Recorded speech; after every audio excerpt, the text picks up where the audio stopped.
pues ya vamos empezando.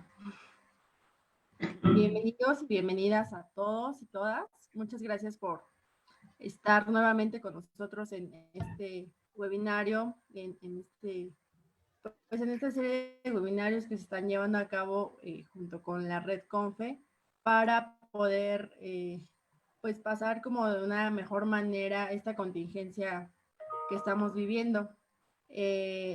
A quienes nos sigue por primera vez, les comentamos que CONFE es una organización que tiene a 114 organizaciones afiliadas a nivel nacional que trabajan con y para personas con discapacidad intelectual y con sus familias.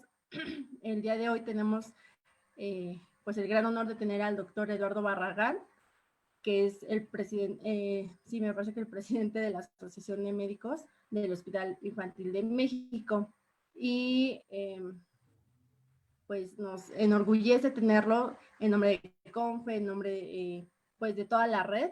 Muchísimas gracias, doctor, por este tiempo que nos da y por el conocimiento que vamos a obtener en este momento, ya que pues hasta ahora más o menos casi siempre hay profesionales y bueno, como saben, también tenemos webinarios por la mañana y por la noche y pues a veces en la noche es como el tiempo en que algunos sí pueden o algunos no, pero comentarles que este webinario va a quedar grabado en el Facebook de CONFE.org, para quien pueda a lo mejor compartirlo con contactos. Y bueno, le doy la palabra a Regina Sáenz de Familias Extraordinarias para que nos haga el honor de presentar al doctor. Muchas gracias. Gracias, Ale. Doctor, muchas gracias, como dice Ale, por estar aquí. Es un gran honor. Y no sé ni por dónde empezar con su currículum. Creo que me puedo echar toda su ponencia, nada más diciendo todo lo que ha hecho. Entonces voy a hacer un pequeño resumen.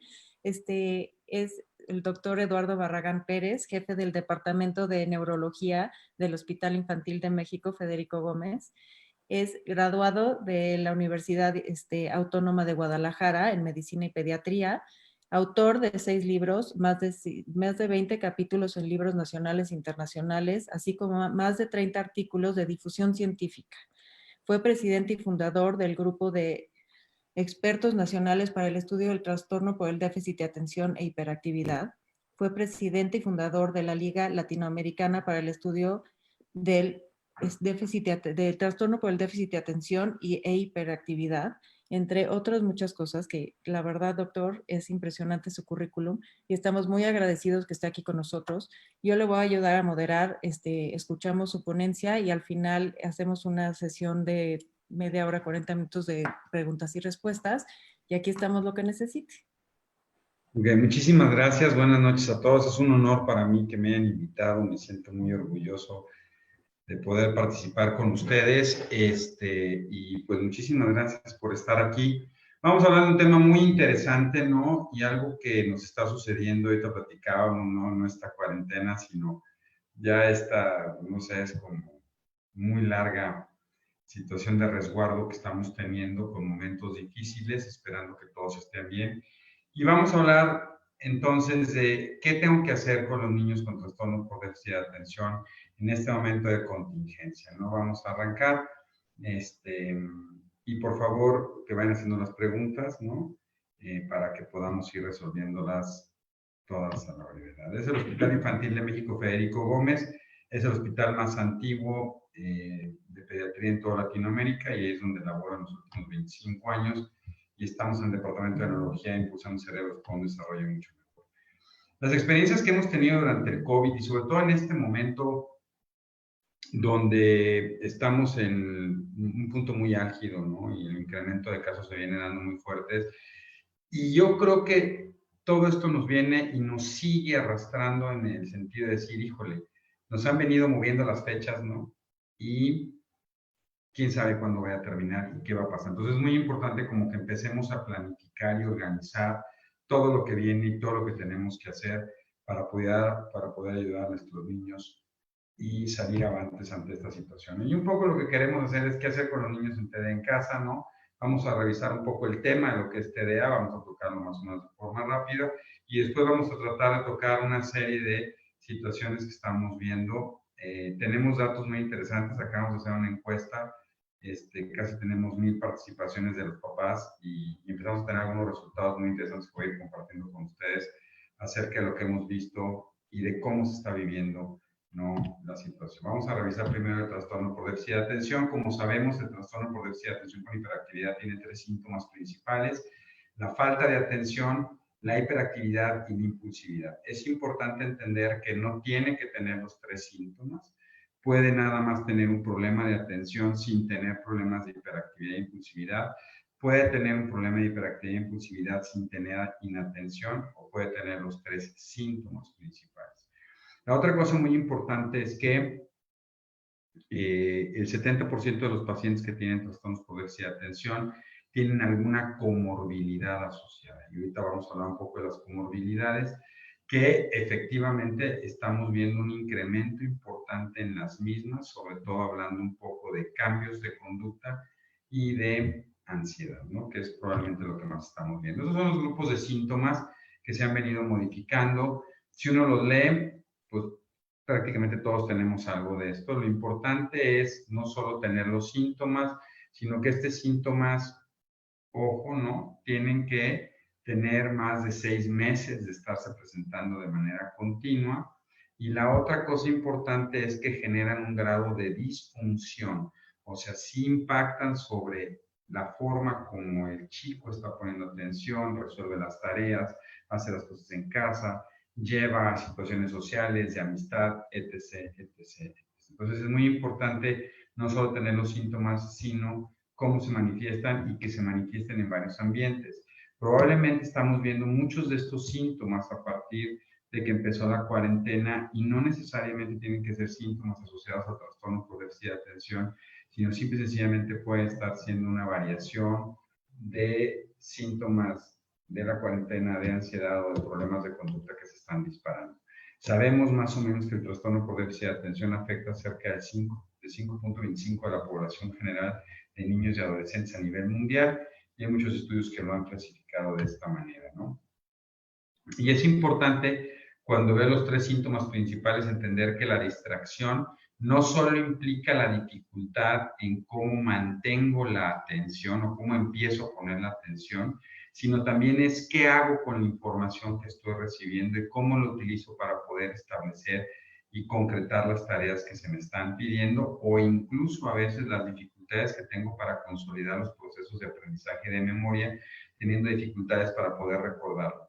La hiperactividad implica esta excesiva actividad motriz que se da durante todo el día y que probablemente hoy las mamás, o muchos de las mamás, lo están sufriendo en casa, no tenerlos todo el tiempo ahí, no poder salir, pues tienen una hiperactividad constante, y que también se puede manifestar no solo con procesos motrices, sino también con un habla constante, ¿no? La hiperactividad del lenguaje, donde hay una verborrea, todo el tiempo están hablando. Y la impulsividad es muy importante, porque la impulsividad refleja este deseo de recompensas inmediatas o la toma de decisiones ante un estímulo sin procesar la mejor respuesta. La impulsividad no es igual a agresividad, no es igual a irritabilidad. La impulsividad es cuando de repente veo el semáforo cuando voy en la calle, ¿no?, y aprieto el acelerador para pasarme la luz amarilla. Y de repente digo, bueno, ¿para qué me la pasé? Pero es un acto impulsivo el hecho de no saber o poder procesar rápidamente lo que tenía que tomar, ¿no? También es muy importante entender que hay varios factores asociados al trastorno por déficit de atención y que pareciera que pueden ser indicadores primarios, sobre todo en niños preescolares. Uno de ellos, que cada vez tenemos más evidencia, que son retrasos ligeros en el lenguaje, dificultades para poder articular las palabras o mantener una conversación, problemas de motricidad que tienen que ver con incoordinación, caídas frecuentes, problemas al momento de estar ejecutando procesos de lectoescritura. También sabemos que muchos de estos pacientes pueden tener algo que no se hablaba hace 5 o 6 años, problemas con baja tolerancia a la frustración, irritabilidad o a la habilidad afectiva. Hay cambios del estado de ánimo de repente, o pueden llegar a tener esto que llamamos el trastorno explosivo intermitente, donde de repente ante cualquier estímulo explotan como un volcán, y que hoy eso se le ha conocido como el trastorno disregulatorio afectivo, o sea, un problema en cómo estoy regulando mis emociones y que evidentemente en estos momentos eso puede estar disparando o favoreciendo tener mucho más problemas, ¿no? Y algo que también está sucediendo es que probablemente los problemas de la atención o del comportamiento generaban una gran disrupción a nivel de clase, pero no lo hacían en casa. Entonces, muchos papás, de repente, los maestros les habían dicho, pues, sí es inatento, y ellos no lo veían en casa. Y hoy que están trabajando con ellos, hoy que tienen que hacer la tarea con ellos, hoy que tienen que regularlos, empiezan a encontrar dificultades en cómo se van modulando y cómo están trabajando. Entonces dice, oiga, doctor, de veras, que sí, ya vi que mi hijo sí está bastante distraído, ¿no? Entonces, como que estamos vivenciando mucho más algunos de los síntomas que en general nos estábamos diciendo. Sabemos además que este es un proceso a largo plazo, no solamente se termina en la infancia, sino que persiste hasta la etapa de la adolescencia, y podemos ver que estos adolescentes, que hoy los tenemos en casa también, tienen dificultades, tanto no solo desde el punto de vista académico, y es cómo los pongo a hacer la tarea o cómo los pongo a hacer cosas, ¿no? Sino de repente, pues son chavos que les cuesta mucho trabajo organizarse por sí solos, mantener la tarea, ayudar en las acciones en casa, ponerse a hacer ejercicio, tienen problemas de planeación y organización constante. Y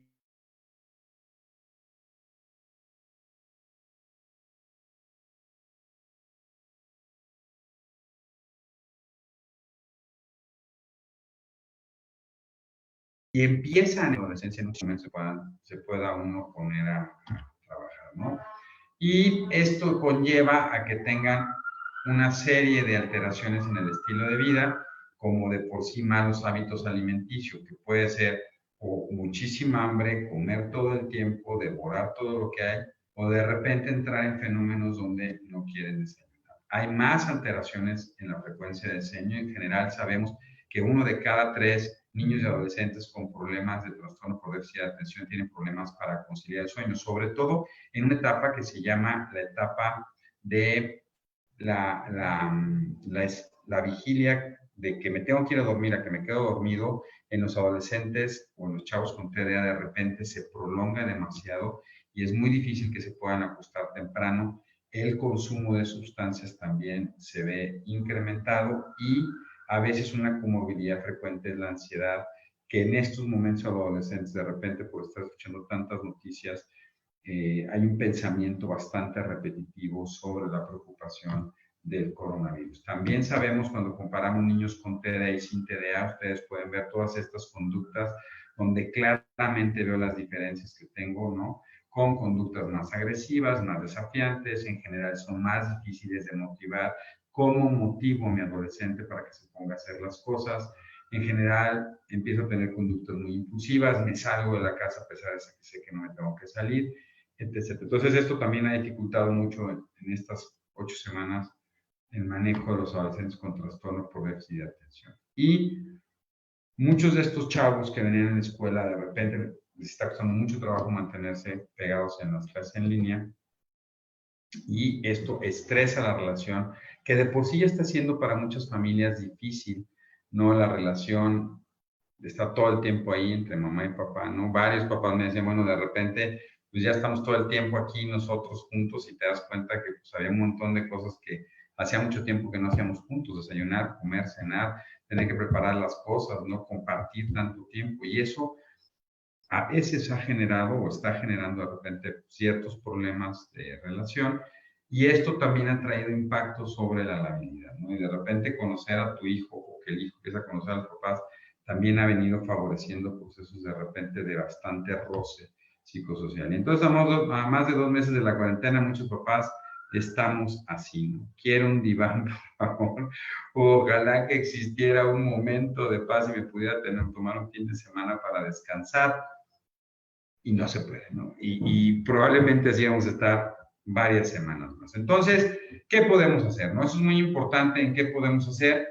Y primero, un tema muy importante, que probablemente no sea el más preocupante, pero sí muy importante, y es los medicamentos. ¿Qué tengo que hacer con los medicamentos? Bueno, dentro de los medicamentos sabemos que hay todas estas opciones. Muchos de los pacientes venían tomando sus medicamentos, Tenemos medicamentos de acción corta, como el metilfenidato de acción corta, Ritalin o Tradea, que duran aproximadamente 4 horas. Los metilfenidato de acción larga, como el Ritalin LA o el Tradea LP. El metilfenidato oscuro, que se llama Concerta, que dura 12 horas. Estos tres, si se fijan, son los mismos medicamentos, simple y sencillamente lo que se modifica es el tiempo de acción. ¿Cuánto tiempo duran? Y el otro medicamento, que es un estimulante, que es Vyvanse o Vyvanse, que es lisdexanfetamina, que tiene un efecto de 14 horas. Y ahorita vamos a revisar varias de las situaciones que han estado pasando con estos medicamentos, ¿no? Que en general son medicamentos muy seguros, muy eficaces, pero que hemos tenido una serie de alteraciones ahora en la pandemia. Y dentro de los no estimulantes, probablemente el que más se utiliza es atomoxetina, el nombre comercial es Strattera, Mazenus, hay otros más combinaciones. Pero en general son los medicamentos que se utilizan con mayor frecuencia para pacientes con trastornos por déficit de atención. Muchos de los pacientes que tienen trastornos por déficit de atención con alguna comorbilidad toman algún otro medicamento. Pueden tomar medicamentos moduladores, que la mayoría son antiepilépticos, como carbamazepina, ácido valproico, la motrigina. Pueden tomar neurolépticos como risperidona, aripiprazol, olanzapina, o algunos toman algunos otros reguladores de conducta como cataplexam. Y de repente, una rutina que teníamos, que era dar el medicamento temprano y como muy establecido, se han perdido rutinas, se han perdido organizaciones y esto ha venido trastornando un poco la administración de los medicamentos. Y una pregunta muy frecuente ha sido, bueno, ¿se lo tengo que seguir dando? ¿Lo suspendo? ¿Qué ha pasado? Yo les comentaba, o me parece que viviendo un poco este fenómeno de la pandemia y el tiempo que hemos estado en casa, yo lo dividiré en dos partes, ¿no? Como la primera parte que fue cuando nos pusieron en cuarentena por ahí de mediados de marzo, donde mucha gente vio la cuarentena diciendo, bueno, al final del camino viene Semana Santa y Pascua en un tiempo muy corto, van a venir vacaciones, vamos a regresar el 20 de abril a las clases, entonces puedo suspender el tratamiento. Y mucha gente suspendió el tratamiento. Y a partir de ese momento cuando regresamos y dijimos, vamos a estar hasta el 1 de junio sin clases, entonces fue de repente, chin, ¿qué hago, no? Y toda la variabilidad que se empezó a ver de repente entre las tareas en clase, las tomas en clase y qué tenemos que hacer. Entonces, muchos de los padres preguntan si debo continuar con la dosis del medicamento, debo modificarlo, debo suspenderla. Acaba de haber una revisión y un consenso europeo, y estamos haciendo nosotros el mismo en Latinoamérica, donde definitivamente lo que estamos viendo y se propone es que no se suspendan los tratamientos. Incluso en aquellos pacientes que tomaban medicamento de lunes a viernes y lo suspendían fines de semana o días festivos, por la situación de la pandemia, donde se han incrementado los fenómenos de hiperactividad y de impulsividad, es mucho mejor mantener el tratamiento de forma constante. Dos es, ¿tengo que revisar y ajustar la dosis? Sí, es súper importante. Están pasando varios fenómenos y aquí es donde tenemos que tener mucho cuidado. Algunos de los pacientes han tenido un incremento de los síntomas, o por lo menos en la encuesta que hicimos, más del 50% de los pacientes reportaron que han incrementado los síntomas que tenían. Y esto puede ser debido a muchos factores. El primero es que al inicio de la pandemia, pues mucha gente de la dieta, pues dijo, bueno, pues vamos a tomarnos todos los carbohidratos que podemos, y han subido de peso los niños. Y esto generó un desajuste en las dosis de los medicamentos. Hay que recordar sobre todo que los estimulantes, la dosis promedio tiene que ser cerca de 1 miligramo por kilogramo de peso por día, y de repente 4 o 5 kilos puede desajustar los tratamientos. Esto es muy importante que lo vemos. Dos, es que como probablemente uno de los efectos más importantes que está teniendo la pandemia es que se han modificado los horarios de sueño, por lo menos en más de 1 hora y media se están durmiendo más tarde los chavos. También se están despertando más tarde y como muchos de los chavitos iban a la escuela muy temprano, la medicina se la daban a las 6 o 7 de la mañana, hoy se le están dando 9 o 10 de la mañana. Entonces, de repente esto ha modificado y desajustado también los problemas de sueño. Entonces, es muy importante estar revisando a qué hora se está dando el medicamento. Se está dando de manera intermitente y nosotros definitivamente creemos que lo mejor es que se mantenga la dosis de los medicamentos, se esté dando de manera constante, no se suspendan los fines de semana. Sigue existiendo un problema para los estimulantes, sobre todo por la receta. Entonces, también estamos recomendando a los papás, está empezando a haber alguna cierta escasez con algunos medicamentos, que revisen la cantidad de medicamentos que les quede. Todavía no se aceptan las recetas virtuales, necesitan la receta física. Entonces, es importante que chequen con su médico, uno, cuántas dosis le quedan, y dos, para que puedan conseguir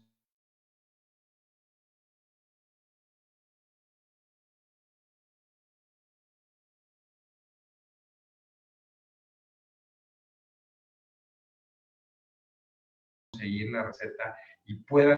Ahora, es interesante porque probablemente en algún grupo de niños los síntomas se han incrementado de manera importante, pero no porque hayan tenido ni suspensión de medicamento ni aumento de peso, sino porque lo que estamos viendo más bien es una manifestación de ansiedad que puede producir cambios de conducta, irritabilidad, agresividad, y esto más bien tiene que ver con una comorbilidad, no necesariamente con un desajuste del problema del trastorno por déficit de atención. Entonces es muy importante que lo puedan platicar con su médico para que puedan determinar si lo que estoy viendo es un desajuste del tratamiento o es una comorbilidad.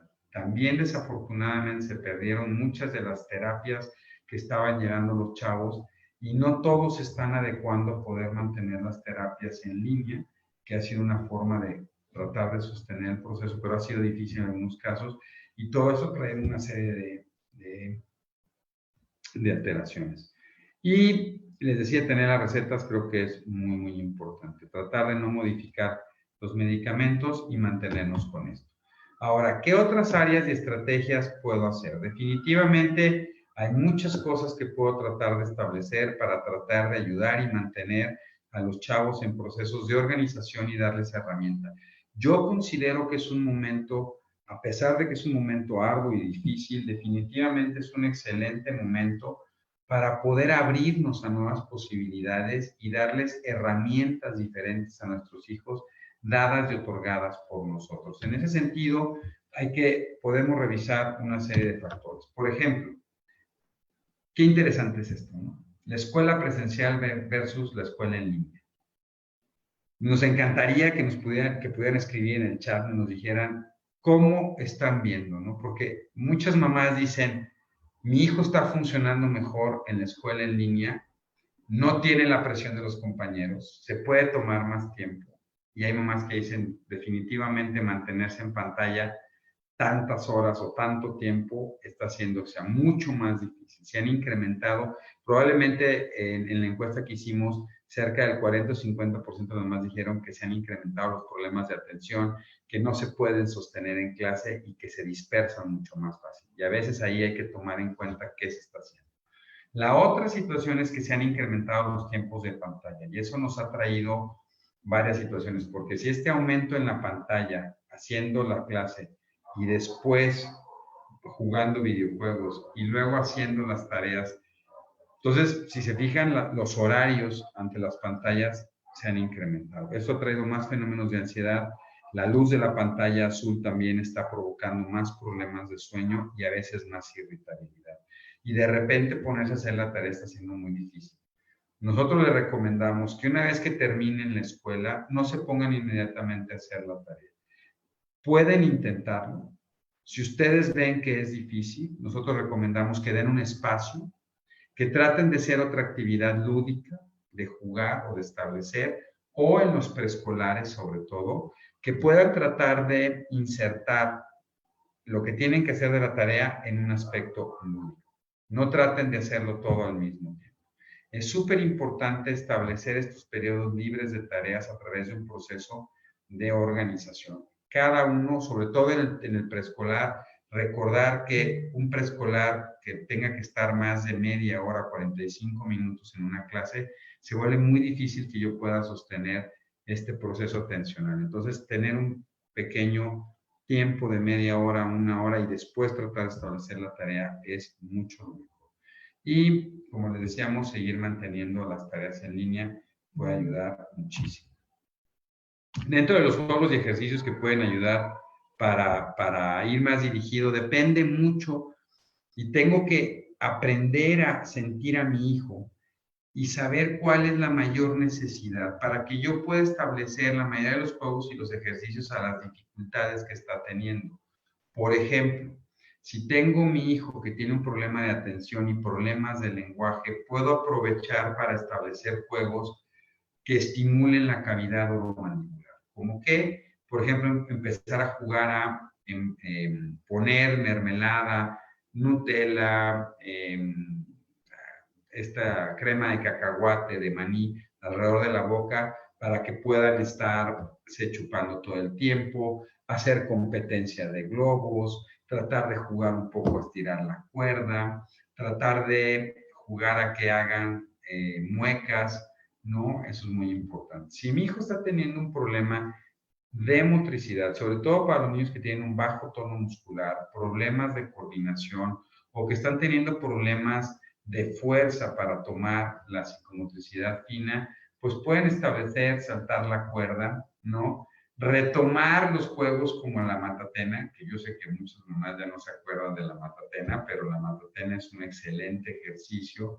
O, por ejemplo, jugar rayuela, o jugar el resorte, ¿no? Y hacer el resorte un patito para atrás y el avión y no sé qué tantas cosas. Puedo conseguir un brincolín individual y tratar de que brinquen 10 o 15 minutos. Hacer boxeo en sombra.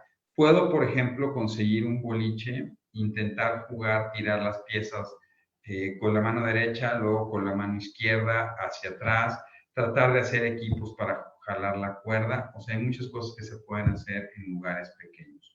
Puedo tratar de establecer, por ejemplo, estos círculos para coser, empezar a trazar, dejar que tracen, dibujar. Es súper interesante. Yo creo que estamos en un momento, como les decía, de dejar que se exprese el niño en el juego. Entonces, por ejemplo, dejar una serie de hojas y que los niños empiecen a dibujar y luego que sobre el dibujo puedan expresar un cuento y decirle, a ver, dime qué está pasando en tu dibujo y ver cómo se está expresando el dibujo. También aquí puede ser muy interesante porque en esta historia que está haciendo puedo ayudar a los patrones organizativos, puedo grabar la historia y luego ponérsela y decirle, a ver, ¿qué entiendes de lo que tú dijiste? O, por ejemplo, tratar de hacer una modificación y decir, a ver, eso ayuda mucho al proceso atencional. Yo voy a empezar una historia, tú sigues la historia, luego yo sigo la historia y voy cambiando personajes y voy estableciendo nuevas relaciones, viendo qué tanto se puede mantener el chico en el juego. Otra situación que puedo hacer en esa misma historia es, por ejemplo, tratar de favorecer la interiorización de lo que ve el niño. Y eso ayuda mucho en el patrón atencional y en la autorregulación. Por ejemplo, a ver, estamos sentados contando una historia y de repente se mueve el aire a través de los árboles. ¿Tú cómo pensarías que se escucha esto? Verás diferentes sonidos de diferentes árboles. ¿Cómo sonaría un árbol pequeño y un árbol grande? Y todos esos juegos que pueden ser durante 30 minutos serían muy interesantes. Había un psicólogo que es muy famoso y que trabajó mucho sobre TDA, que era el doctor Barkley, donde él decía que lo primero que hacía antes de aceptar a una familia para poder dar terapia es que los metía en un cuarto y les decía, quiero que se pongan a jugar con su hijo por lo menos durante 1 hora. Y él decía que cerca de el 60-70% de los papás no sabían jugar con su hijo. Después de un rato ya no saben qué hacer. Entonces, si no sabes qué hacer, una forma fácil es déjalos que ellos se expresen y tú ves siguiendo el proceso. Esto favorece la imaginación y los patrones de organización.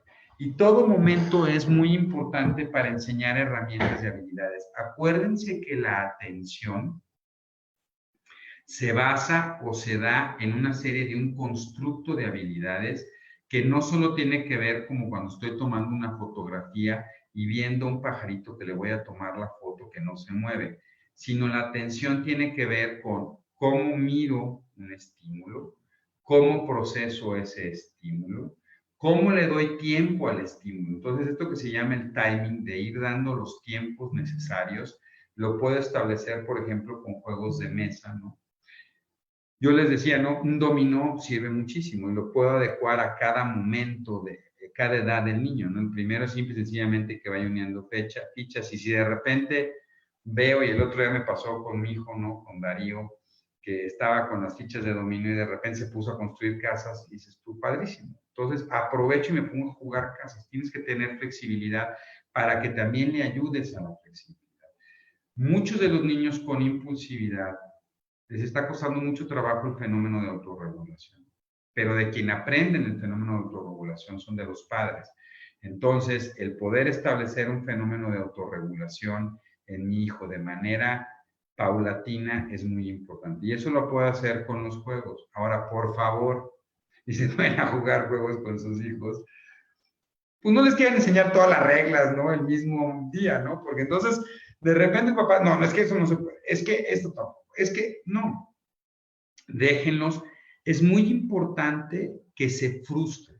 Uno de los grandes problemas que tenemos con la gente más joven o con los niños es la incapacidad de frustración. No saben cómo realizar la frustración.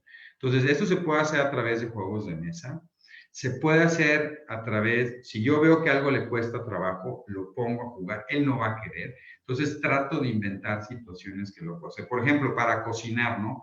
Y él le cuesta trabajo cortar, pues digo, mira, vamos a cocinar, porque sí estás muy interesado en cocinar, pero ¿qué te parece si tú me ayudas a machacar? Entonces puedo establecer una serie de juegos. A ver, toca, por ejemplo, la papaya, toca la harina, vamos a hacer galletas, y también ese proceso va ayudando en los patrones de psicomotricidad. Bueno, yo espero que muchas de esas ideas las puedan poner en práctica para los fenómenos de autorregulación, ¿no? Ahí está Midaris haciendo eso. También pueden encontrar juegos en línea que ayudan. Colorear es súper importante. Que se disfracen. Hay que darle juego al proceso de disfraz. No déjenos que se disfracen todo el tiempo y que sobre eso puedan establecer sus juegos.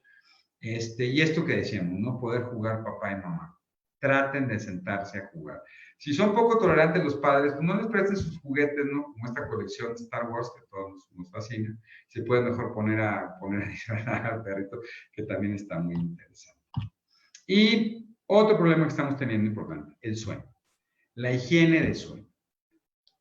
Como les decía, un gran porcentaje de todas nuestras familias está empezando a tener problemas de sueño. Y es parte del síndrome de la cuarentena. El que nos esté costando trabajo conciliar el sueño. Y no solo nos pasa a nosotros, sino también nos pasa a nuestros niños. Y se está rompiendo este fenómeno. Algo muy importante es que así quisiéramos todos, ¿no? Así debería estar la cama, el cuarto, limpio, discreto. Y lo que vemos, pues es que estamos todos encimados. Ya nadie hace la cama, está llena de palomitas porque nos la hemos pasado viendo ahí. De repente está siendo un problema, por ejemplo, si el papá fuma, ¿no? Y antes fumaba afuera y ahora no se puede salir, está fumando dentro de la casa, están incrementándose los niveles de tabaco. De repente, por ejemplo, se ha perdido esta regulación de los videojuegos, decíamos más tiempo, y los papás quieren oír noticias y entonces en este proceso, de repente los chavos están escuchando noticias y eso los está poniendo mucho más ansiosos, o están haciendo videollamadas con los amigos más noche. Entonces es súper importante retomar los horarios de sueño. Eso es muy importante. No solo los de la noche, sino también el despertar. No hay que ponerlos, despertarse temprano y empezar a tomar rutina. La rutina es indispensable para los fenómenos de autorregulación. Y algo que también ayuda mucho es que los niños empiecen a acostumbrarse a levantar sus cosas, por lo menos levantar sus zapatos, algo, que ayuden en algo, y eso va a ir empezando a fomentar el proceso de autorregulación y automodulación que es tan importante. Las recomendaciones en las horas de sueño, más o menos aquí las pueden ver dependiendo la edad. En general, los preescolares deberían de dormir promedio 10 horas. Los escolares deben de dormir 8 horas, por lo menos. Y un adolescente debería estar durmiendo de 9 a 10 horas. Ahora, algo muy interesante también es que mucha gente dice, bueno, no importa, y el otro día estaba hablando con unos pacientes que los quiero mucho. Dice, bueno, me estoy acostando a las 12, 1 de la mañana, pero me levanto a las 12, 1 de la tarde, ¿no? O sea, sigo durmiendo mucho tiempo. Sí, pero el problema es que la liberación de muchas de las hormonas se da en el primer tercio de la noche. se da cuando anochece, que está anocheciendo promedio 8 de la noche, y más o menos se tarda esto hacia las 12, 1 de la mañana. Entonces, ¿qué pasa si yo me empiezo a acostar más tarde? ¿Qué pasa si me empiezo a acostar a las 11, 12, 1? Estoy recortando ese periodo de tiempo de liberación de la hormona de crecimiento, que no solo puede impactar sobre el crecimiento de nuestros hijos, que es muy importante, también favorece la inatención, no consolidan los patrones y pueden favorecer irritabilidad, y lo más importante es que da hambre. ¿Por qué? Porque hay un impacto sobre la liberación de insulina y entonces empieza a dar mucho más hambre, más apetito, y esto hace que los niños estén comiendo más. Entonces, si sus hijos están empezando a comer mucho más, están picando todo el tiempo, no se están regulando, es porque seguramente están teniendo esta dificultad. Y como lo que más tenemos en casa, que es lo más fácilmente conseguible por el problema de pandemia, son carbohidratos, la gran mayoría están comiendo muchos carbohidratos. Y por ejemplo, les digo, bueno, pongan un plato, por ejemplo, de jícamas, de pepinos, de lechuga, ¿no? Pues a todos se le antoja, porque estamos haciendo, ¿no? Dicen, bueno, vamos a hacer tiempo en familia, ¿no? ¿Qué hacemos? Pues vamos a ver una película, súper. ¿Y qué tenemos? Palomitas, papitas, cacahuates, ¿no? Y pone un refresco gigantesco. Y evidentemente todo esto va produciendo problemas porque revierte el fenómeno y las dificultades, el aumento de peso y dificultades. Entonces hay que retomar el ritmo de los horarios, reforzar los momentos en familia, la emoción de los padres, evitar la compra excesiva de alimentos con carbohidratos, traten de ponerles fruta, les digo, jícamas, pepinos, zanahorias de diferentes maneras, creo que eso puede dar mucho. La otra situación es la hidratación adecuada con electrolitos. Hay un fenómeno muy frecuente en adolescentes y que puede darse, es una condición que se da con frecuencia en niños con trastorno por déficit de atención, que tiene que ver con la baja de la presión arterial, y esto produce mareos, produce de repente desmayos, golpes, que escuchen zumbidos, dolores de cabeza, y esto tiene que ver porque están tomando poca agua en casa. Y como a veces viven en lugares más pequeños y no salen, se enrarece el fenómeno de repente estar muchos adultos o muchas personas en la casa sin ventilación adecuada, lo que produce es que haya más dióxido de carbono en el ambiente y eso dispara el fenómeno que se llama de disautonomías. Entonces, si de por sí tengo un fenómeno disautonómico, o sea, estoy teniendo situaciones ambientales que favorecen eso, y por otro lado, no estoy consumiendo agua con sal ni alimentos con sal, puedo empezar a ver mucho más cuestiones, o estamos viendo más cuestiones de mareos y situaciones de este tipo. Entonces, hay que tener una adecuada hidratación para mejorar estas situaciones, ¿no? Y algo que también estamos viendo son problemas de parasomnia. Las parasomnias son fenómenos que se dan durante el sueño y si sus hijos, no es común en el trastorno por déficit de atención, como decíamos, el problema del trastorno por déficit de atención más bien son las disomnias, que las disomnias tienen que ver con el tiempo de sueño, esto es, o no me puedo dormir temprano o me levanto muy temprano, que es maravilloso si veo la Ciudad de México que está más limpia, así, pero estarme parando a las 3 o 4 de la mañana está difícil, ¿no? El problema con el trastorno por déficit de atención es que les cuesta trabajo dormir, pero si empiezan a tener más problemas de despertares confusos, sonambulismo, se levantan gritando, tienen más pesadillas, ojo, estos son fenómenos, es una manifestación de ansiedad. La otra manifestación de ansiedad que estamos viendo en pacientes con trastornos por déficit de atención, sobre todo que está costando mucho trabajo poderse mantener en la escuela, es la enuresis. La enuresis es la pérdida de control del esfínter urinario. Recuerden que el esfínter urinario diurno se debe controlar entre los 2 y los 3 años de edad, pudiendo aceptar hasta los 4 años. Y en la noche deben de controlar entre los 3 y los 4 años, aceptando hacia los 5, máximo los 6. Si después de los 6 años de edad siguen teniendo accidentes, por lo menos una vez por semana, no es que esté durmiendo profundamente, es una manifestación que me puede estar indicando ansiedad o preocupación excesiva.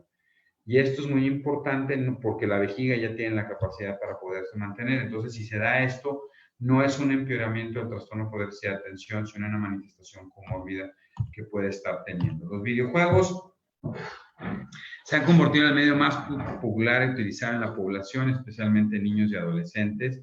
Y si ustedes ven esta cifra, ¿no?, del incremento que se ha tenido en el uso de videojuegos. Y no sé si sabían, pero México es el país latinoamericano que más videogamers tiene, ¿no? Interesantemente, cerca de más del 50% de la población mexicana es videogamer. Y esto es interesante porque la nueva tecnología, los teléfonos inteligentes, pues han facilitado muchísimo que todo el mundo tenga videojuegos.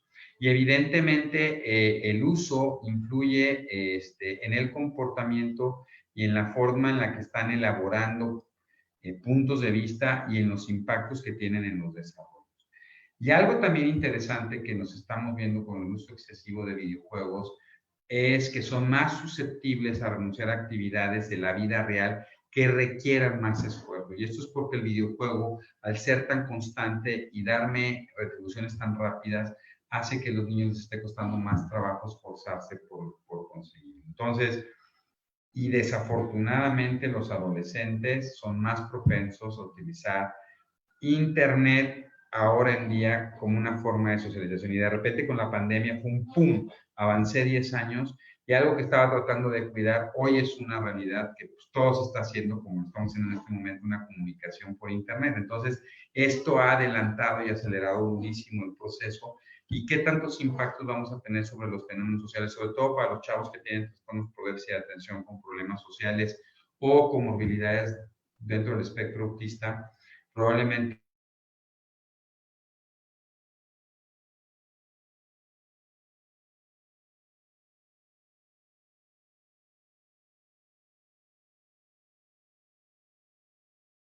vaya a tener un impacto forma como impacta sobre el rendimiento académico y social y se puede convertir en un problema. Y el otro día hablamos en qué momento se puede convertir en un problema y se puede convertir en esto que hoy para la Asociación Psiquiátrica Americana ya se considera como un problema de adicción, que es la adicción a los videojuegos, es cuando ya tiene una mayor relevancia y mi único interés es que haya Internet. Y ustedes se deben de fijar, ¿no? Y es impresionante, así como antes se veía para la gente que fumaba, ¿no? Cuando se bajaba del avión, era súper interesante cuando uno viajaba, ¿no? Cuando se podía viajar, ¿no? Se bajaba, salía, y la gente que fumaba corría, ¿no? Corría para salirse del aeropuerto para fumar, prender un cigarrillo. Era impresionante, ¿no? Hay que se quede la maleta, luego al rato regreso. Hoy los jóvenes, si se fijan, todo el tiempo están viendo dónde pueden captar que haya un Wi-Fi. Es impresionante. Si de repente se conectan todos en casa y no hay una buena conexión, ¿qué pasa? No, apágala tú. Eso puede empezar a hacer. Y si no hay Wi-Fi, entonces se va y se encierra y no quiere hacer otra cosa.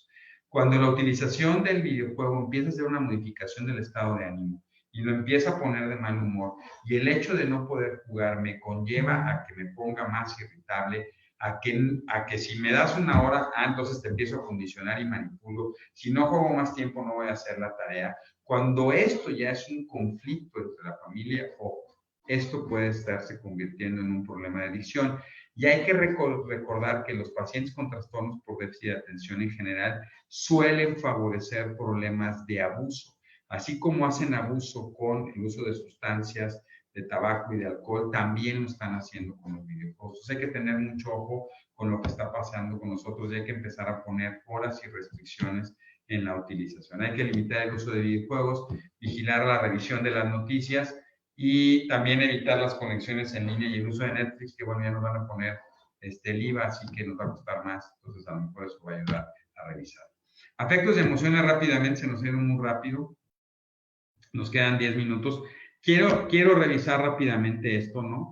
Que es la de cómo se delimita con otras situaciones, entendiendo que hay algunos factores, y quiero tomar esto que es la irritabilidad. Se han incrementado los fenómenos de irritabilidad de manera muy importante en todos, ¿no? No quiero decir que solo en niños y adolescentes, sino también en los padres.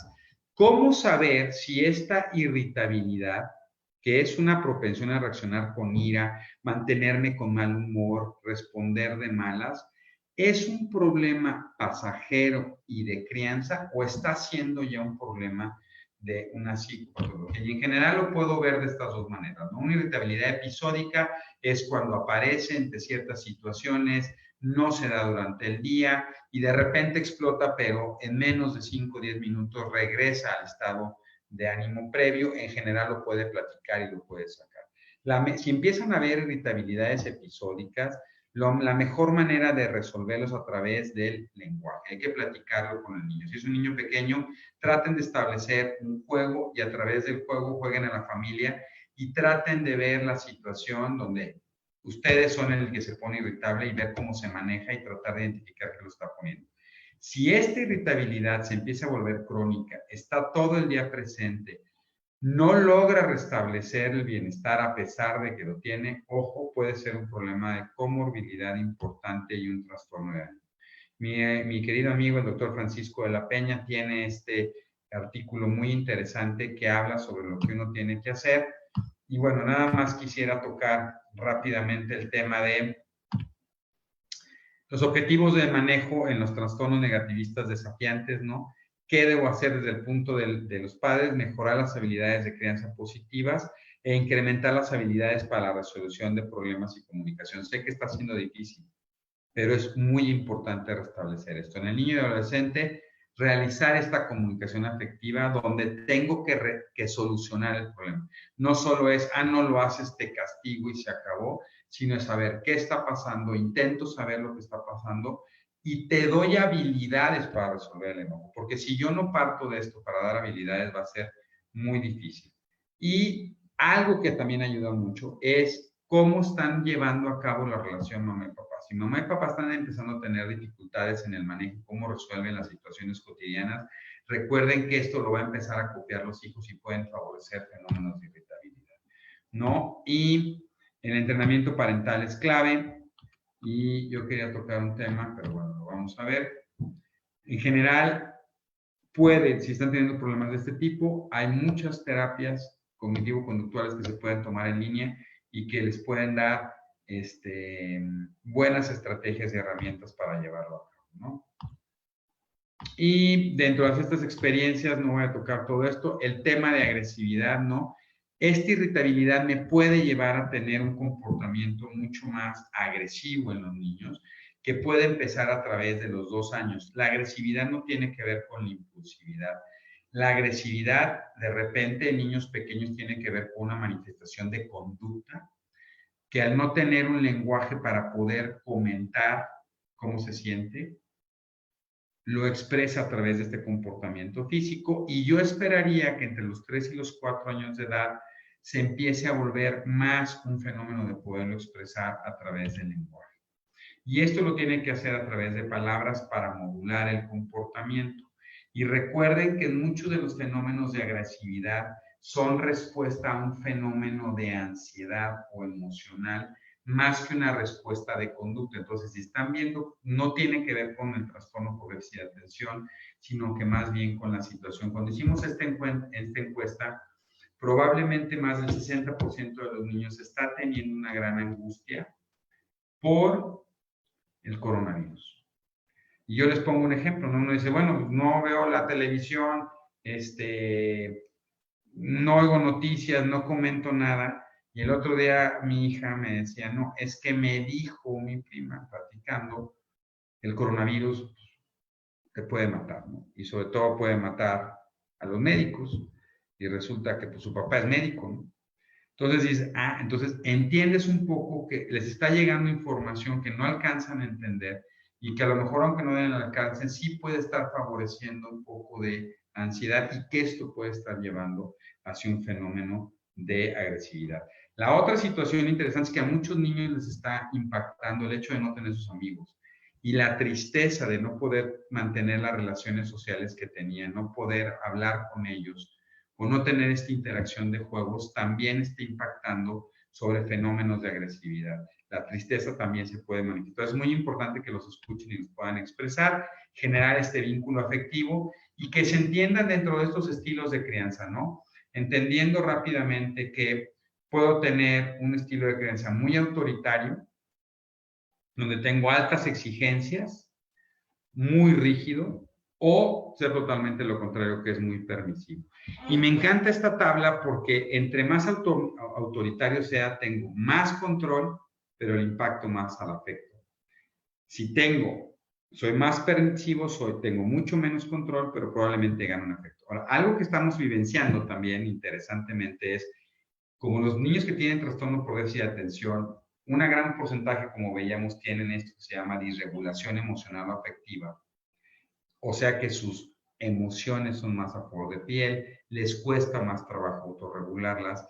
Y de repente mamá y papá, que normalmente hoy trabajamos los dos, pero sigue siendo una mayor carga las madres que tienen que estar ahí a cargo, ¿no? Aunque muchos papás están entrando en el kit y han funcionado bien, la realidad es que ha sido difícil. Pero de repente otra vez están enfrentando dos mundos de diferentes tipos de crianza, ¿no? Y entonces, ¿cómo nos estamos poniendo de acuerdo para ser más autoritarios, más demócratas, más indefensos? Entonces, esta tabla les puede ayudar mucho para decir, ok, si estoy viendo que mi hijo está teniendo problemas de afecto, probablemente tenga que cambiar algunas estrategias dentro de mi estilo de crianza, dejar de ser tan autoritario y tan rígido para probablemente serme más democrático o más permisivo. Y eso es algo que tienen que platicar los padres, sobre todo para niños con gran hiperactividad y con gran impulsividad. Recordando que la hiperactividad y la impulsividad son fenómenos muy biológicos y que aunque los pongan a brincar 1 hora en el tumbling, siguen estando brincando todo el tiempo, ¿no? Entonces, sí es un fenómeno muy biológico que tiene que ser regulado a veces con tratamientos farmacológicos. Y la parentalidad positiva no es tengo que tener una muy buena calidad de vínculo, generar esta estructura estableciendo un buen entorno familiar. Las rutinas y los hábitos, como decíamos, son indispensables. Hay que retomarlos. Y hay que retomarlos sobre todo ante una expectativa de que esto va a seguir durando mucho más semanas. Vamos a seguir teniendo muchas restricciones. Entonces, hay que empezar de una vez a tomar paso a la vez. No hay que hacer, muy importante, la estimulación. Hay que estimularlos. Si el niño se logró levantar temprano y acomodó la almohada, bien por ti, lo hiciste, ¿no? Mañana vamos a acomodar la almohada y la sábana, mañana vamos a hacer esto. Hay que trabajar mucho eso, trabajen mucho sobre la capacitación de sus hijos, ¿no? Interesante porque nos estamos tratando de compartir de repente. Las mamás están teniendo mucho trabajo también en casa, ¿no? De repente en línea. Y ahorita lo voy a decir, pero bueno, mis respetos a todas las mamás que trabajan en línea, llevan las clases en línea. Luego les digo, ¿cómo le hacen, no? Cuando de repente tienen, ¿no? Un webinar, ¿no? Tienen que dar un webinar. A esa hora tienen la clase en línea de su hijo.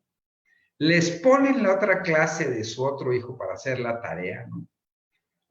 Y tengo que hacer la comida. ¿Y cómo le hago, no? Y de repente, pues, estoy solo. Son increíbles, ¿no? O sea, la verdad es que es un gran reconocimiento y no está mal que de repente uno se siente un poco frustrado, ¿no? Y hay que educar sin violencia. Y la violencia empieza por los padres y acuérdense que no son los castigos físicos. Sé que muchos estamos respondiendo de repente de manera más agresiva, que de repente estamos un poco explotando más, pero tranquilos, esto va a pasar, va a tener un fin, pero mientras tanto hay que ser muy positivos. Tenemos una gran oportunidad de estar con nuestros hijos, están aprendiendo nosotros y trabajar sobre esta situación, ¿no? Y me voy a brincar esto para tratar de terminar nada más. ¿Por qué es tan importante la cognición social? Porque la cognición social es la que nos va a permitir que hoy le demos a nuestros hijos estas capacidades adaptativas que hoy lo vivimos con el COVID y no sabemos cómo viene el futuro. Y hoy establecerles y ayudarse a adaptarse a estas situaciones, empezando por nosotros, estableciendo nuevas rutinas sociales, creo que es mucho más importante que de repente aprender el 5 se escribe de una manera o de otra. Esto le dará habilidades para un futuro muy importante. Entonces, como conclusiones, ¿no? Hay que vigilar y ajustar el tratamiento farmacológico, platíquenlo con sus médicos. Estamos haciendo todo el esfuerzo para mantener a través de videollamadas, mensajes. Hay que modificar las expectativas. Es mucho más difícil mantener atención en línea y entonces de repente hay que entender que hay que estar mucho más tiempo con ellos. Realicen modificaciones semanales. También, por ejemplo, si se ponen a jugar le quieren enseñar ajedrez, pues está bien, si ya llevan 6 semanas con ajedrez y no le guste, pues cambien por damas chinas, ¿no? O a lo mejor pueden cambiar por hacer plastilina u otras situaciones. Tomen la organización, tolerancia y aceptación. Va a terminar pronto y van a ver que vamos a estar mucho mejor librados. Quiero hacer un reconocimiento, la verdad es que les digo a las mamás y a los papás. La verdad es que todos los días que tengo la oportunidad de ver lo que están haciendo y todo este gran esfuerzo es loable. Entonces, un gran reconocimiento para todas ustedes y todos ustedes que están ahí. Los papás están tratando, entiéndanos, ¿no? Estamos tratando de poner nuestro grano de arena, ¿no? A veces, pues llevamos mucho tiempo sin saber mucho cómo estar ahí, entonces, pero para todos un gran reconocimiento, ¿no? Y para mis colegas, definitivamente, no tengo que decirlo, pero estamos viviendo un momento difícil y pues el reconocimiento para todos ellos. Y bueno, espero que hayan tenido un súper feliz Día del Niño, ¿no? Ojalá ahí está mi Daris, ¿no? Feliz de Spider-Man, ojalá que todos podamos ser muy felices. Y bueno, comentarles, ¿no? Voy a hacer mi última diapositiva, es un anuncio, compartirles a través de la Asociación de Médicos del Hospital Infantil de México, del Departamento de Neurología, tenemos muchas pláticas para papás a través de nuestro canal de YouTube, de nuestro podcast que se llama cerebrosendesarrollo.com o el www.amhimcdmx. Se pueden meter a las páginas. Ahí tenemos las pláticas, tenemos artículos, pueden hacer preguntas, información que les espero que sea muy útil para todos ustedes. Son 53 minutos, entonces creo que estamos en tiempo para empezar con las preguntas. Espero que les haya gustado y aquí estoy para tratar de responder todas sus cuestionamientos. Muchísimas gracias. Gracias, doctor. Qué gran información valiosa. Yo no sabía si tomar notas, apuntar las preguntas. De veras, impresionante. Muchas gracias por todo y va a servir muchísimo. Tenemos impresionante la cantidad de gente que está, 500 adentro de Zoom, más de 800 en Facebook Live. Entonces tenemos muchas preguntas, pero las traté de resumir. No nos va a dar tiempo de todas, pero voy a empezar una por una y hasta donde lleguemos. La primera es, ¿qué opina del uso del CBD para el manejo del TDA? En realidad no hay ningún estudio a nivel mundial que esté evaluando el uso de cannabinoides. El CBD es cannabinoide, sí. El cannabinoide puro, y en realidad para niños con trastorno por déficit de atención en realidad no hay una expectativa favorable en la utilización de esto, ¿no? Se está tratando de utilizar más para otro tipo de problemas como las epilepsias, ¿no? Y para trastornos del espectro autista, pero no para trastorno por déficit de atención. Perfecto. ¿A qué edad se puede dar el diagnóstico definitivo del TDA? Bueno, para la mayoría de las asociaciones, y eso es una discusión, ¿no? Que estamos teniendo un consenso, pero probablemente la gran mayoría consideran que el trastorno por déficit de atención con hiperactividad en su presentación hiperactiva impulsiva a los 4 años y en la predominantemente inatenta hacia los 6 años. Nosotros recomendamos, y aquí hay algo que se dice es, puedo generar la sospecha y puedo establecer mis primeras estrategias a partir de los 4 años, hacer una vigilancia y dependiendo de la evolución del niño empezar a tomar otras consideraciones terapéuticas. El tratamiento... Bueno, perdón, y voy a decir esto, ¿no? Porque un día me habló una mamá, ¿no? Y vi un niño, ¿no? De 1 año, porque me decía, doctor, es que es súper hiperactivo porque se la pasa gateando muchísimo. Y es, no, así son. O sea, pues sí, de repente son difíciles, pero así son. Entonces, ojo, los niños se tienen que mover mucho porque es una estimulación motora muy importante y uno espera que la regulación de la hiperactividad e impulsividad sea entre los 4 y 6 años. Perfecto. El tratamiento médico para este diagnóstico se ha descubierto que afecta en este caso con el COVID y el tratamiento del COVID. No se ha demostrado que haya una relación ni un incremento en la susceptibilidad con el uso de los fármacos para trastorno por déficit de atención y un incremento en el riesgo de contagio para los niños o adolescentes con trastorno por déficit de atención. Y vuelvo a repetir, ¿no? El consenso europeo que acaba de salir el mes pasado en la revista Lancet, y lo pueden buscar, el doctor Tobias el doctor Tobías, recomienda que no se suspenda el tratamiento. Gracias. También los niños con trastornos por déficit de atención no tienen, por su problema, una mayor susceptibilidad de contagiarse de COVID.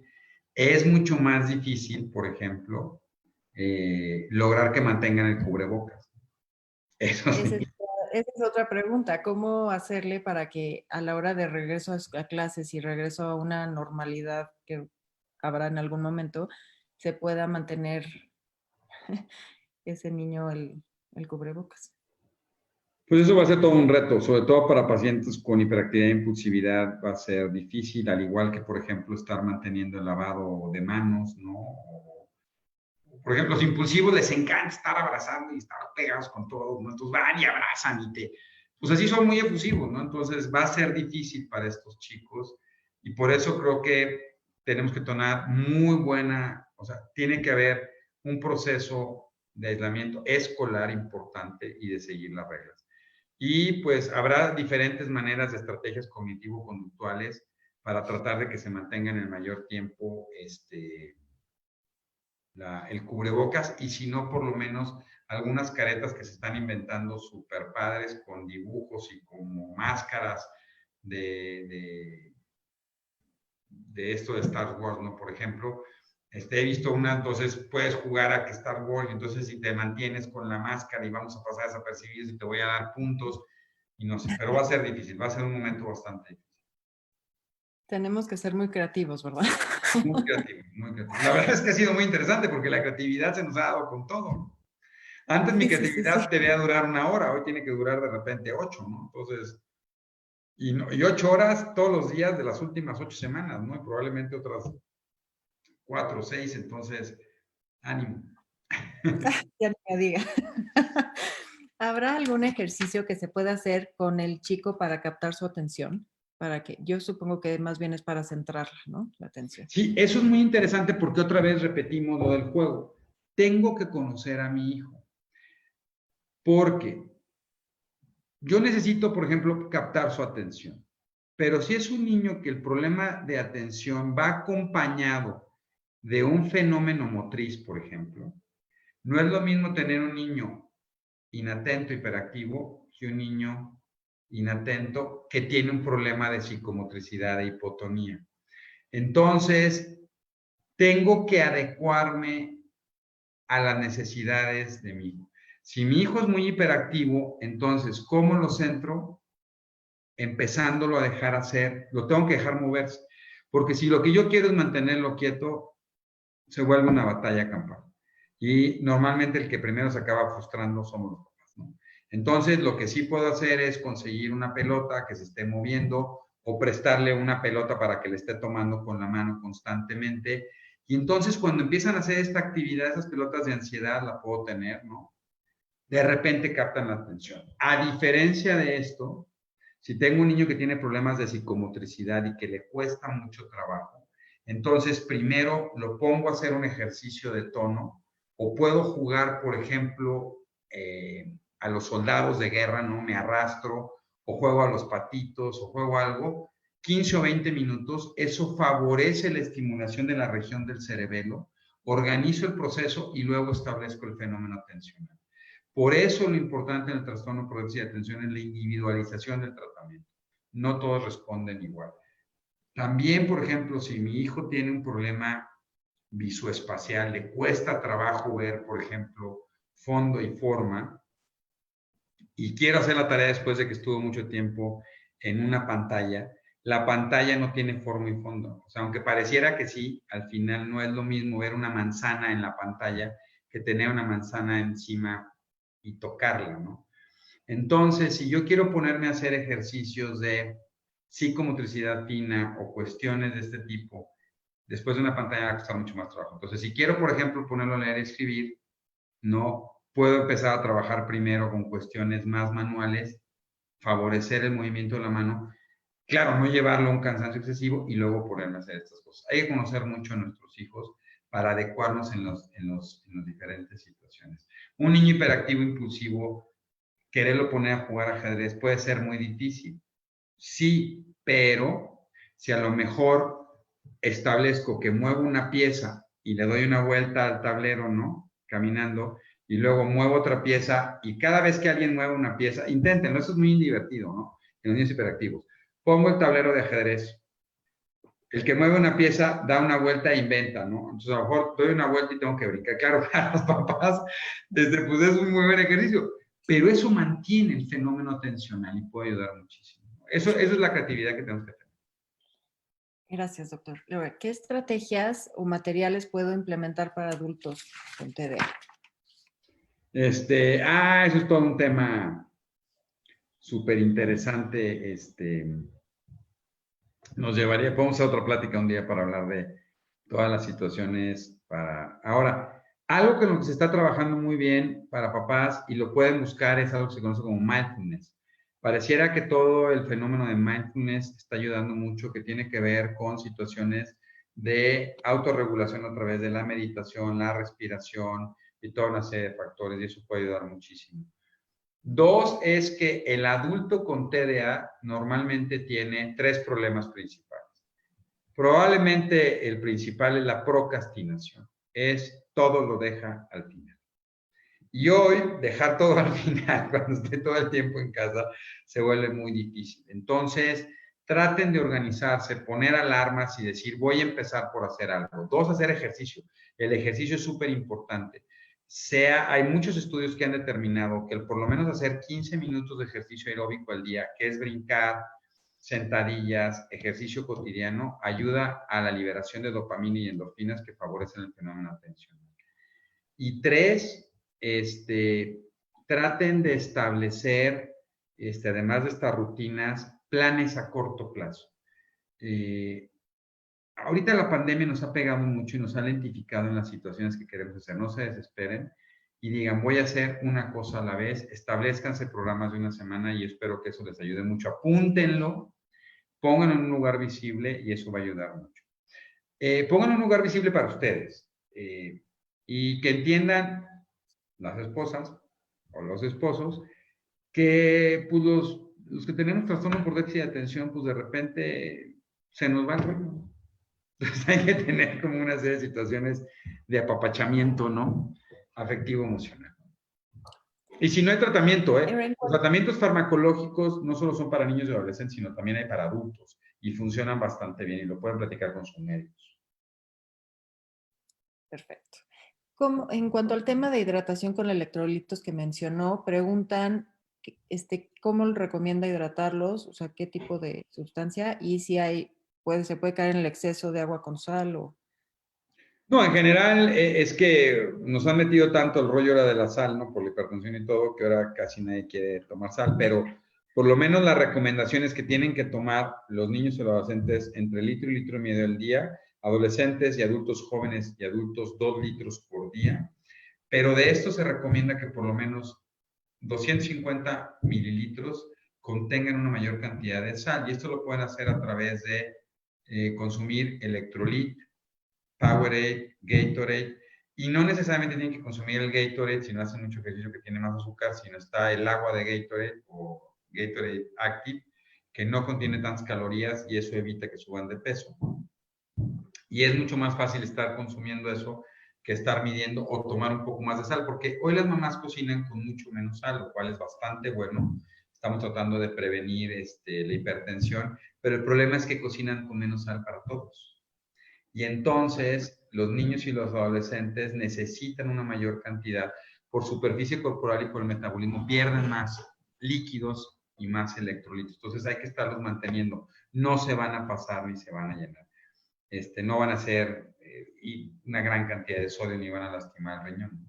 250 mililitros al día. Perfecto. Por lo menos 4 veces a la semana. ¿4 veces a la semana? Por lo menos. Y los que tienen disautonomía diaria, ¿no?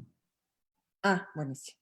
En cuanto al artículo del doctor Francisco de la Peña que mencionó, preguntan cómo se llama el artículo.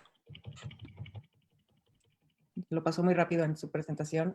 Sí, lo sé, perdón, es que se nos iba, aquí está. Está en la revista Salud Mental y lo vamos a subir en la página de Cerebros en Desarrollo. Perfecto. Incluso hay una plática ya en nuestro canal de YouTube que ojalá se puedan meter, ojalá se puedan inscribir, nos ayudarían muchísimo. www.cerebrosendesarrollo.com, donde tenemos una plática con el doctor Francisco de la Peña hablando de el trastorno de irritabilidad y los problemas de conducta en los niños. Está muy bueno, se lo recomendamos muchísimo. Pero ahí está, de Salud Mental 2011, así se llama el artículo. Gracias, doctor. ¿Hay horarios específicos recomendados según la edad para videojuegos y tiempos de pantalla? En general, la Academia Americana de Pediatría y probablemente las asociaciones de pediatría a nivel mundial recomiendan que no deben de jugar los preescolares y los escolares más de 1 hora de pantalla continua al día videojuego. Y esto es sumando celular,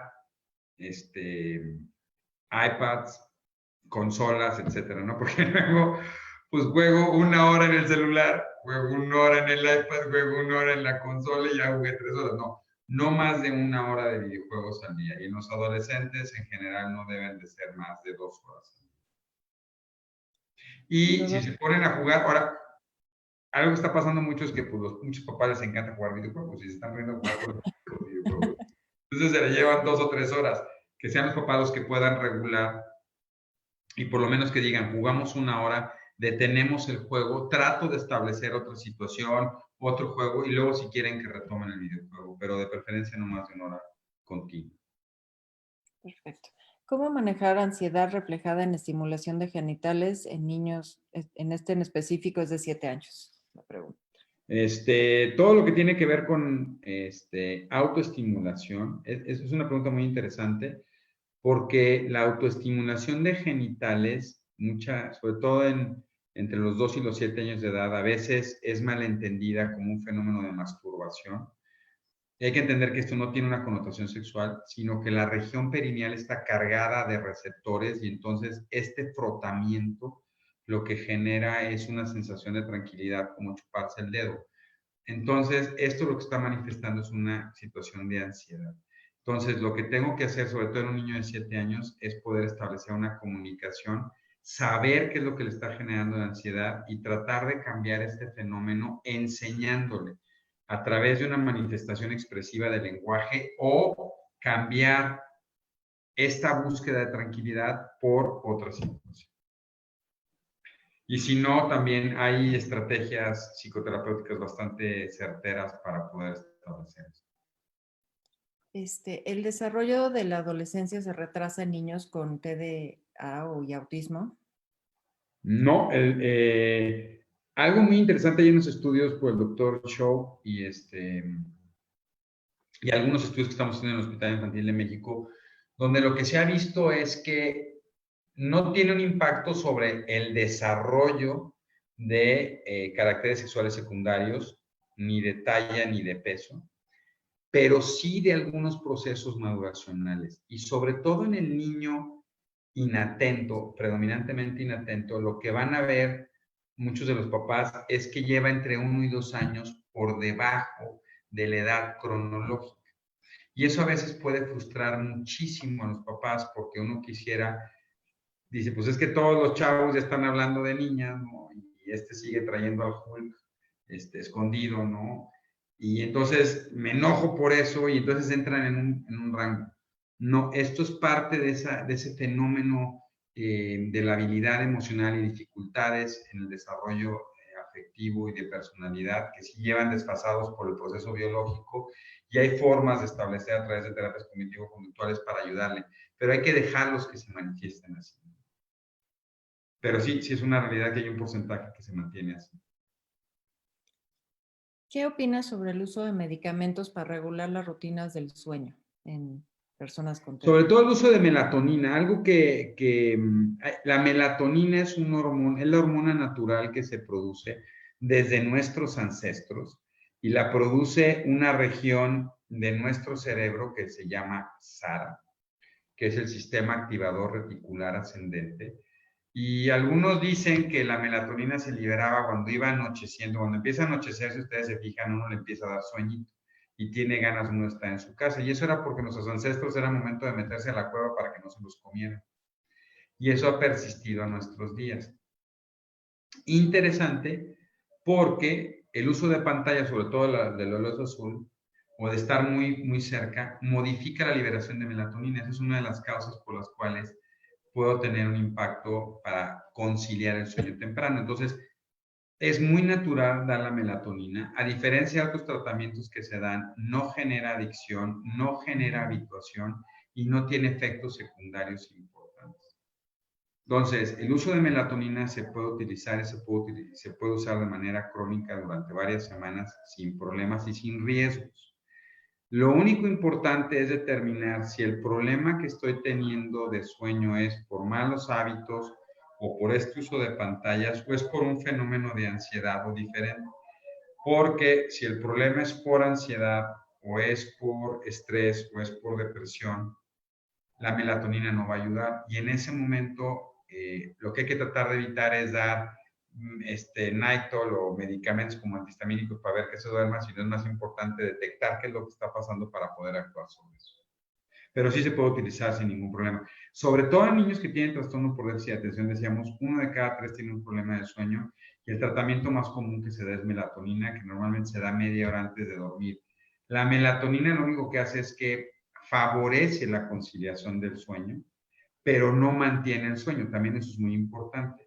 Si al niño lo que le cuesta trabajo es irse a dormir, la melatonina puede ser una excelente opción muy natural. Si el niño lo que está teniendo son problemas de despertares, o les decía terrores nocturnos, o se levanta en la noche, la melatonina no va a tener un efecto y hay que revisar qué está pasando con el problema del sueño. Perfecto, doctor. Pues, como le digo, tenemos millones de preguntas más. Dentro de ellas sugieren o piden que por favor regrese con más temas como este. Ojalá pueda regresar a darnos otro. Tuvimos una audiencia impresionante con usted. Se ve que lo quieren y que lo respetan mucho. No, muchísimas gracias a todos ustedes por aguantarme y estar aquí tanto tiempo. Espero que Recuerden les en haya sido útil. www.cerebrosendesarrollo.com y www.amim Ciudad de México. amgimcdmx.com. Igual las redes sociales y pues los invitamos a que sigan en estas conferencias de webinarios de la red Confe, que de veras llevamos ya 2 meses con esto y está impresionante todos los temas que hemos tenido y los conferencistas como el doctor Eduardo. De veras, doctor, es un gran honor que haya aceptado que venir aquí con nosotros. Gracias por la invitación. Es de las personas más reconocidas en este tema y somos muy suertudos de haberlo tenido. No, muchísimas gracias a ustedes, que descansen y cuídense muchísimo. Muchas gracias, doctor. Gracias a todos por estar aquí. No, a ustedes, para servirle. Buenas noches. Ale, ¿algo que quieras agregar? Pues muchísimas gracias al doctor Eduardo Barragán, en nombre de Confe, en nombre de la red Confe, de quienes están ahorita por Zoom, por Facebook, que pues se han recibido varios comentarios felicitándolo, varias dudas. No sé si en algún momento usted pueda darse una vueltecita al Facebook de Confe.org, ahí va a quedar grabado este webinario, para que vea los comentarios, ¿no? de felicitaciones y pues también Confe lo felicita por tan grandes aportes. Esperamos poder volver a coincidir, a lo mejor tal vez en junio, julio, depende de cómo vaya avanzando esta contingencia, ¿no? Pero pues muchísimas gracias. Nos vemos el jueves a las 8:30. También va a haber un webinario sobre autismo y discapacidad intelectual en el aula con la maestra Claudia Peña. Y el viernes vamos a tener una clase de cocina para personas con discapacidad. Entonces ya van a estar viendo la información en nuestras redes. Muchísimas gracias y pues es todo. Hasta luego. Muchísimas gracias también. Hasta luego. Hasta luego, gracias.